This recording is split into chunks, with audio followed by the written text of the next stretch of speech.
At 10:46 p.m. Eastern Time last night, the President ordered the United States military to move forward with this mission. He said to us, and we appreciate it, Mr. President, good luck and Godspeed. And those words were transmitted to the entire joint force.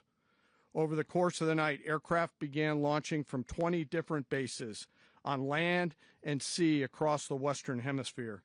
In total, more than 150 aircraft, bombers, fighters, intelligence, reconnaissance, surveillance, rotary wing were in the air last night.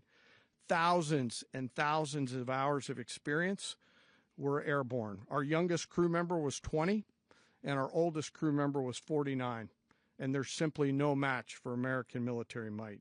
As the force crossed the last point of high terrain where they'd been hiding in the clutter, we assessed that we had maintained totally the element of surprise.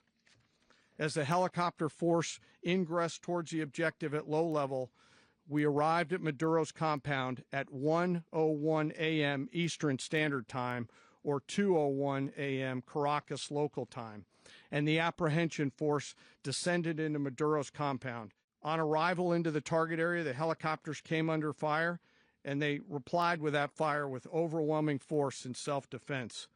One of our aircraft was hit but remained flyable, and as the President said earlier today, all of our aircraft came home, and that aircraft remained flyable during the rest of the mission.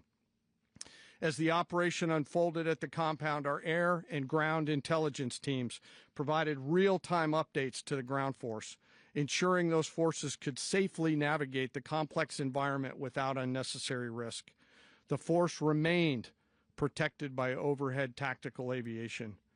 Maduro and his wife, both indicted, gave up and were taken into custody by the Department of Justice, assisted by our incredible U.S. military with professionalism and precision, with no loss of U.S. life. After securing the indicted persons, the force began to prep for departure. There were multiple self-defense engagements as the force began to withdraw out of Venezuela.